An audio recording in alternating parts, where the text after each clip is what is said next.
Good morning. Uh-oh. Good morning.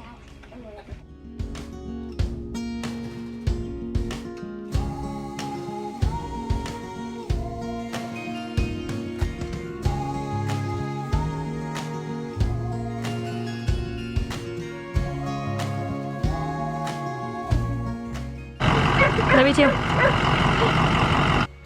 You know that Martin Luther quote, the one that says, "Let the wife make the husband glad to come home and let him make her sorry to see him leave." I literally feel that every day he drives off to work.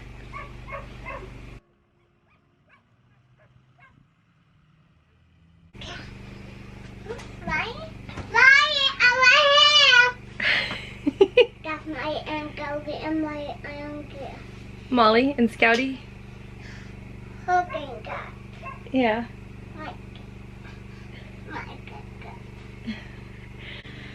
A few weeks ago at Walmart, I went to the clearance aisle because it's my favorite, and I found this super cute notepad. It is from the Simplified Planner line. I think it's by Emily Lay. The only reason I think that is because I have this book that I found at the Goodwill by her, and it's exactly the same like print and colors and just style.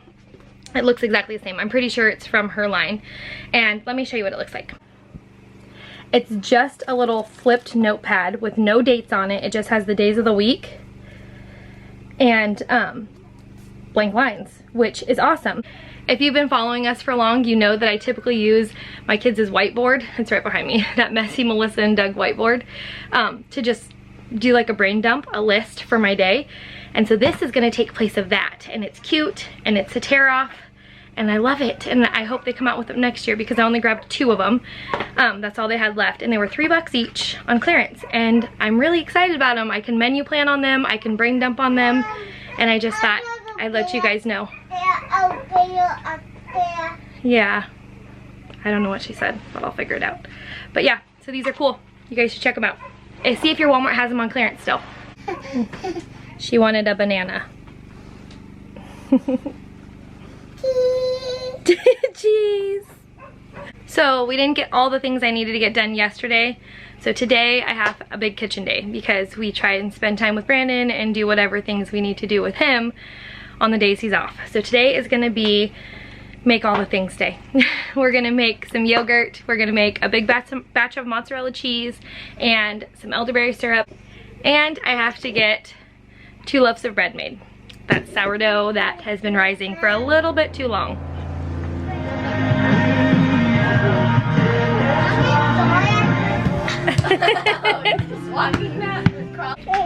He was walking, but he decided to go fast. Have any of you guys ever had one of those stage 37 clingers? He's definitely a mama's boy. Like, all the way. He clings to me. Sticks to me like glue, this guy.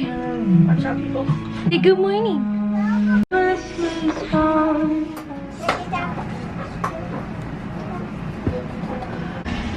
Breakfast is ready. The kids are serving oatmeal, and I'm gonna make a cup of coffee number 2. On my to-do list today is a fresh batch of elderberry syrup. I do a really simple elderberry syrup recipe that you can add to or amp up if you want, but it is a double batch. So most elderberry syrups make a pint, or like 16 ounces. Mine makes about a quart. I do a cup of elderberries, a half a cup of rose hips, because both of these are super vitamin C boosting. They're amped full of vitamin C. So they help fight off all the things. I do fresh ginger, cinnamon sticks, and then I don't know if you guys can see them, but cloves. That's it. That's all I put in my elderberry syrup for the base version.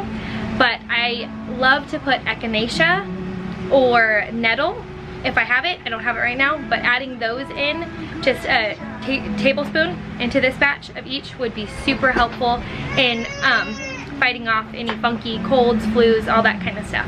But that's what I'm doing now. I'm gonna add all those to my pot and get it simmering.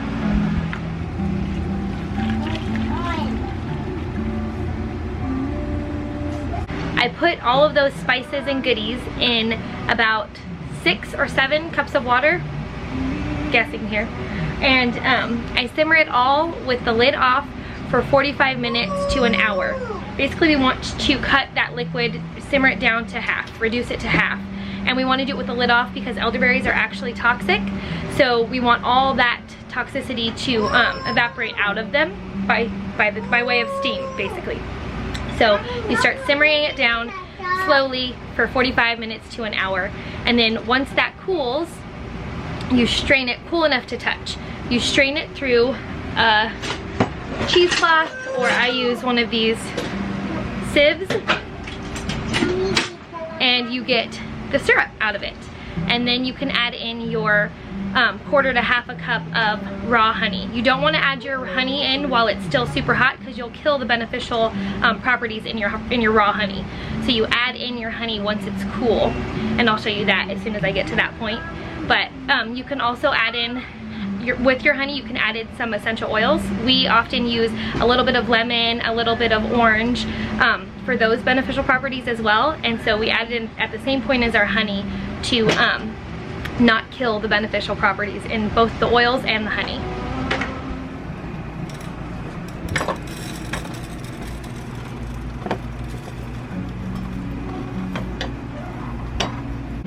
While we're making our elderberry syrup, we thought it would be a fun idea to make a little packet of elderberry like syrup mix, just all the dry ingredients, and send it to Grandma and Grandpa so Grandma can make her elderberry syrup at home with local honey from their area because they're back in California.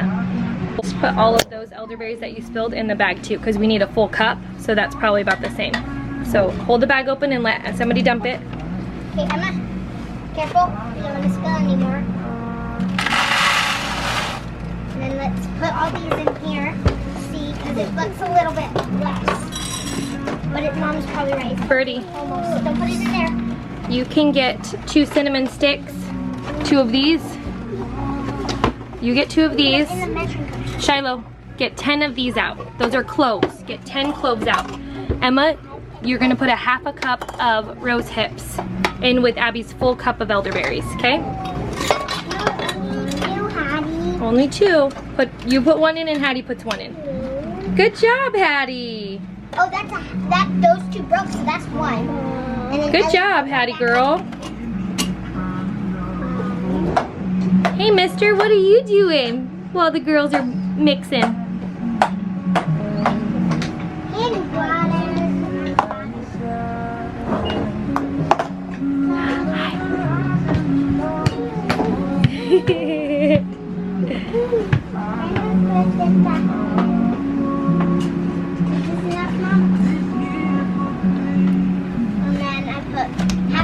That's 1. Here, open this. Now Good job. Now. Put all those in there, and that'll be 1.5 cup. You can probably just take handfuls and put 1 in at a time.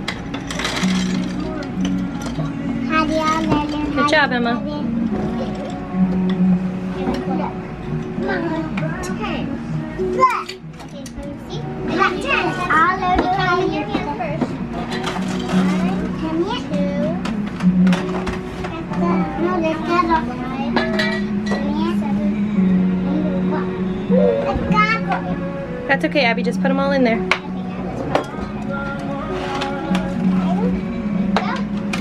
Good job. So we're sending that to Grandma and Grandpa? Yep. So we just All have done. to put it in the bag? It's all done and all packaged up, so we can slip it in the mail to them today when Brandon gets home from work. September. I love it.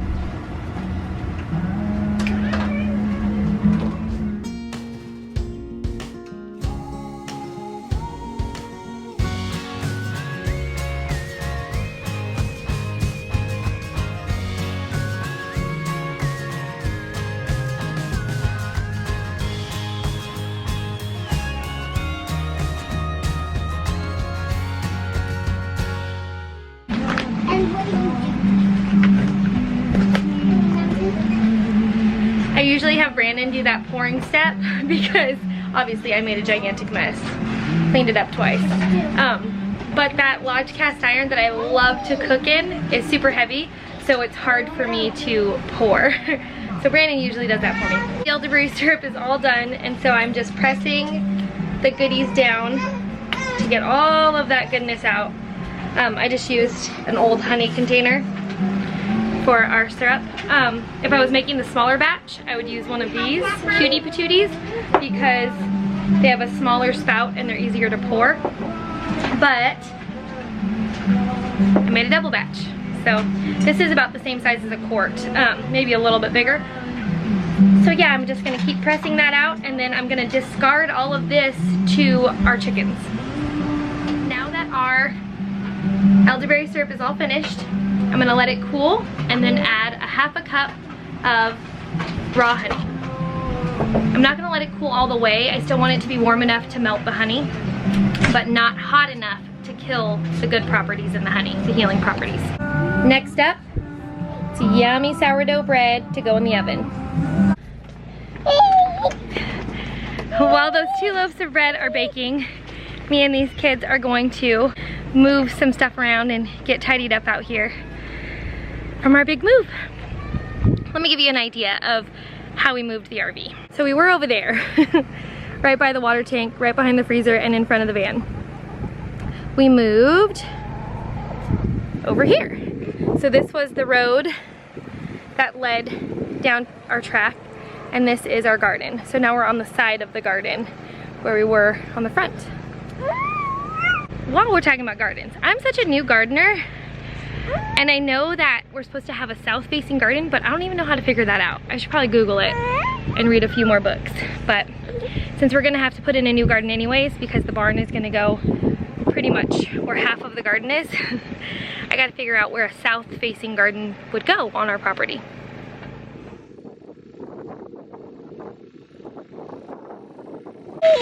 We were supposed to process those meat birds yesterday, but we didn't get around to it. So our goal is to process them tomorrow. There's supposed to be really bad weather tomorrow. Maybe, I don't know if it's snow, but I know for sure it's gonna be icy and rainy. So if Brandon doesn't have work tomorrow, then we'll process the meat birds tomorrow. And then tonight, my friend Michelle from Empty Pockets Farm, I actually met her through IG, through Venison for Dinner, through Kate, which is so funny, but she's right here local to us. She has a couple of deer that she's willing to give us. So the boys are gonna go process some venison tonight. I'm super excited. All right guys, my camera's about to die. So I just wanted to tell you thank you so much for hanging out with us today. Thanks for making elderberry syrup with the girls and I will see you on the next one.